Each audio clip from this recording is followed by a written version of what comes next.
अस्सलाम वालेकुम जी, वेलकम और welcome back to my channel. तो आज मैं आपके साथ एक डिफरेंट सा पैटर्न शेयर करने वाली हूँ, जिसे हम ये बनाएंगे एक प्यारा सा चांद आउटफिट। तो वैसे तो इस आउटफिट के लिए यूज होगा रॉ सिल्क का फैब्रिक, लेकिन मैंने यहाँ पे सिंपल कॉटन फैब्रिक लिया है क्योंकि मैं सोच रही हूँ मैं इसे घर पे ही पहनने के लिए बना लूँ। तो ये मैंने लिया है ब्लैक कलर का कॉटन का फैब्रिक और इसके साथ चाहिए होगी हमें गोटी। तो ये मैंने एक बारीक सी गोटी ले ली है और इसी को ही यूज करते हुए हमारा पैटर्न बनेगा। तो सबसे पहले हमें एक चांद की शेप ड्रॉ कर लेनी है। कोशिश करिएगा कि जो आप चांद की शेप ट्रेस करेंगे वो पतला सा चांद बनाएं। तो ये जो मैंने चांद बनाया है ये 1.5 इंच चौड़ा है और 2 इंच लंबा है। तो यहाँ पर मैं बटर पेपर पे होल्स कर रही हूँ नीडल के साथ, क्योंकि यही चांद पूरी शर्ट पे बार बार रिपीट होगा। तो मैं चाह रही हूँ कि जो ट्रेसिंग लिक्विड हम रेडी करते हैं केरोसिन ऑयल ऐड करके, तो वही मैं यहाँ पर यूज करूँ और उसी से ही कम टाइम में मैं सारा पैटर्न अपनी शर्ट पे ट्रेस कर लूँ। तो ये यहाँ पे मैं सारे होल्स कर चुकी हूँ।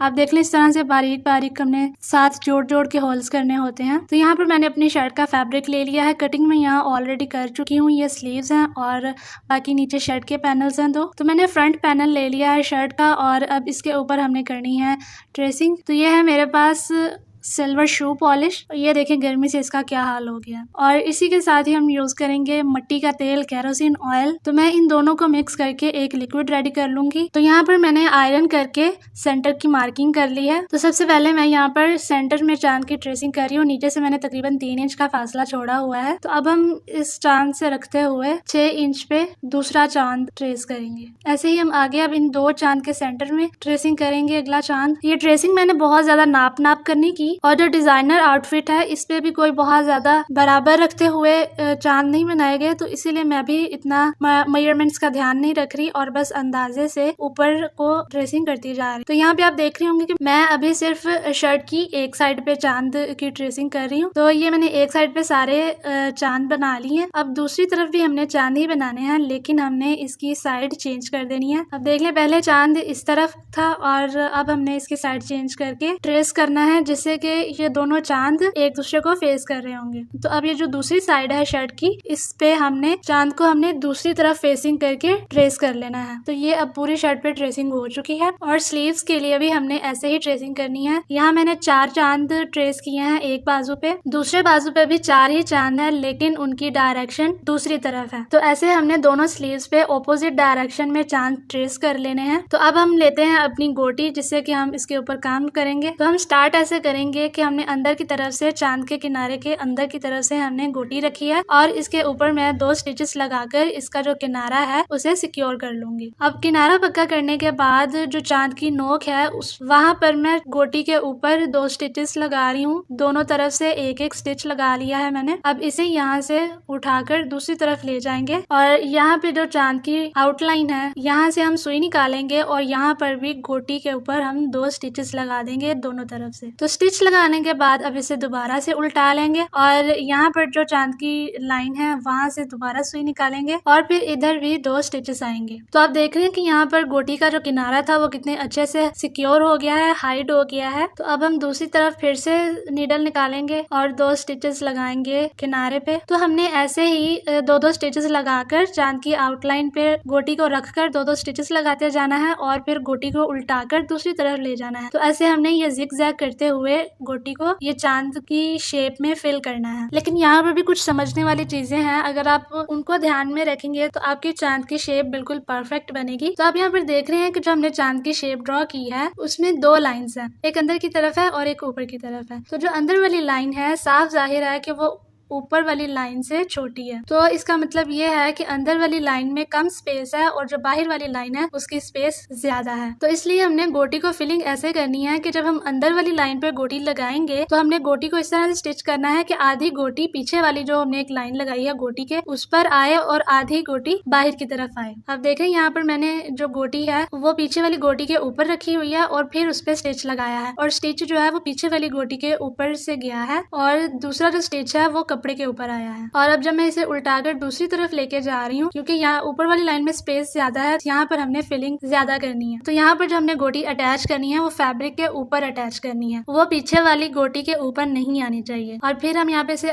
स्टिचेस लगा के जब उल्टा लेंगे तो यहाँ पर फिर से आप देख लें कि आधी गोटी मैंने पीछे वाली गोटी के ऊपर रखी है और आधी फैब्रिक के ऊपर आ रही है। तो जब हम ऐसे ध्यान से इस पे गोटी अटैच करेंगे तो ये बहुत नीटली हमारी गोटी अटैच होगी और चांद की शेप बहुत प्यारी बनेगी। तो ऐसे हमने गोटी अटैच करते करते अब मैं यहाँ पे चांद के दूसरे किनारे पे आ गई हूँ। अब हमने यहाँ पर गोटी को खत्म करना है, लेकिन उसके साथ ही हमने गोटी का किनारा भी सिक्योर करना है। तो यहाँ पर मैंने थोड़ी सी एक्स्ट्रा गोटी निकाल कर काट ली है और अब इस गोटी के किनारे को मैं अंदर की तरफ फोल्ड करके ऐसे अच्छे से सेट कर रही हूँ और फिर इसके ऊपर मैं स्टिचेस लगा दूंगी सारे पे, ताकि किनारा बाहर ना निकले। तो ये हमारा हो गया है चांद कंप्लीट। तो आप देख रहे हैं कितना नीट और कितना प्यारा लग रहा है ये चांद, इसके ऊपर ये टेक्सचर इसका। और बैक साइड से आप देख लें ये इस तरह से लगेगी, जिगजैग में ही नीचे सारे स्टिचेस आएंगे। मैंने ये हाथ से लगाई है सुई के साथ, लेकिन ये मशीन वर्क से भी लगाई जाती है। तो अगर आप ये पैटर्न बनवाना चाहें तो आप इजीली मशीन एम्ब्रॉयडर से बनवा सकते हैं। तो अभी तो मैंने सिर्फ ये एक चांद बनाया है, तो अभी हमने बहुत सारे चांद और बनाने हैं, तो वो बनाकर मैं आपको फिर दिखाती हूँ। तो यहाँ पर मैं ये सारे चांद बना चुकी हूँ। सिर्फ एक चीज जो मुझे ये सारे चांद बनाकर फील हुई वो ये कि मुझे लग रहा है कि मेरे चांद का साइज थोड़ा बड़ा हो गया है। यानी मैंने 2 इंच इसका साइज लिया था ना, तो मुझे इसे कम रखना चाहिए था, तकरीबन 1.5 इंच 4 सेंटीमीटर तक ये इसका साइज ठीक रहता। तो अभी हमने इसके ऊपर लगाने हैं कुछ सीक्वेंस। इन सीक्वेंस का हमने इस शर्ट में स्प्रे वर्क करना है। तो यहाँ पर हमने हर सीक्वेंस को एक एक स्टिच के साथ अटैच करना है और फिर वहीं पे ही धागा पका करके काट कर निकाल लेना है और फिर आगे दूसरा सीक्वेंस लगेगा। हमने कोई तरतीब से सीक्वेंस नहीं लगाने हैं, पर जैसे क्योंकि हमने चांद बनाए ना, तो अब हमने इनके साथ सितारे बनाने हैं, सितारे लगाकर सितारे बनाने हैं। तो सितारे क्योंकि किसी पैटर्न में नहीं ना होते, तो इसलिए हमने सीक्वेंस ऐसे अटैच करने हैं कि कहीं ज्यादा कहीं कम, कहीं खाली खाली सा, कहीं ज्यादा सितारे। तो बस ऐसे रखते हुए मैं ये सारे सीक्वेंस लगा लूंगी। तो यहाँ पर ये देख लें दोनों स्लीव्स हैं ये वाली, और जो शर्ट है हमारी, ऐसे मैंने ये सारे सीक्वेंस भी लगा लिए हैं। अब हमने करना है इन्हें स्टिच। तो उससे पहले इसका गला बनेगा, तो इसकी जो नेक है वो स्कैलप वाली है। तो यहाँ पर मैं इसकी नेक की कटिंग करने की कोशिश कर रही हूँ। मैं कोई एक्सपर्ट नहीं हूँ स्टिचिंग में। आप लोग अक्सर मुझे कहते हैं कि आप साथ में स्टिचिंग ट्यूटोरियल्स भी दिया करें, लेकिन मैं खुद इतनी स्ट्रगल करके स्टिच करती हूँ ड्रेसेस को, तो मैं आपको क्या सिखाऊंगी, आपको क्या दिखाऊंगी। तो यहाँ पर मैंने गले की लंबाई और चौड़ाई रखने के बाद इसकी वी शेप ड्रॉ कर ली है। तो यहाँ पर मुझे पता चला कि मेरी वीडियो ही नहीं रिकॉर्ड हुई गले की ड्रेसिंग करते हुए। तो ये मैं आपको पेपर पे दिखा रही हूँ कि जो हमने ये वी शेप ड्रॉ की थी, इसके ऊपर अब स्कैलप ड्रॉ करने हैं। तो यहाँ पर मैंने ये एक कैप ले लिया है, जिस कैप के मैंने सेंटर में लाइन लगा लिया है, ताकि मुझे आइडिया हो जाए कि यहाँ पर इतना इतना मुझे ट्रेस करना है हाफ स्कैलप। तो जहाँ पर लंबाई की मार्किंग है वहां से रखते हुए मैंने ये स्कैलप की शेप ड्रॉ की है, क्योंकि जो हमने पहले सीधी लाइन लगाई है इसके ऊपर सारे स्कैलप्स नहीं बन सकते। तो बस मैं इस तरह से स्कैलप को रखते रखते ऊपर वाली जो हमारी चौड़ाई की मार्किंग है नेकलाइन की, वहां तक ले आई हूँ। तो ये मेरे पास ये शेप ड्रॉ हुई है। तो फ्यूजिंग पेपर में मैंने ये नेकलाइन बनाकर कट कर लिया है। तो अब इसे जैसे स्टिच करते हैं स्कैलप्स को, वैसे मैं अभी से स्टिच करके तो शर्ट की कंप्लीट लुक आपके साथ शेयर करूंगी। लेकिन उससे पहले हम बात कर लेते हैं दुपट्टे की। तो दुपट्टे के लिए मैंने यहाँ पर ये ऑर्गेन्जा का फैब्रिक लिया है। तो ये रेगुलर ऑर्गेन्जा फैब्रिक नहीं है। तो इसकी बैक स्टोरी मैं आपको बताती हूँ कि जब मैं ऑर्डर्स लिया करती थी तब मुझे ब्लैक ऑर्गेन्जा के ऊपर हैंडवर्क का एक ऑर्डर मिला था। तब मैंने अपनी अम्मा को भेजा था कि मुझे ब्लैक कलर का ऑर्गेन्जा ला दें। तो दुकान वाले ने उन्हें ऑर्गेन्जा कहकर ये वाला फैब्रिक दे दिया था। कपड़ा ये बहुत प्यारा है, लेकिन ये ऑर्गेन्जा फैब्रिक नहीं है, तो इस वजह से मैं तब ये यूज नहीं कर सकी थी। इसके ऊपर बहुत प्यारी शाइन है एक, और दूसरा ये इतना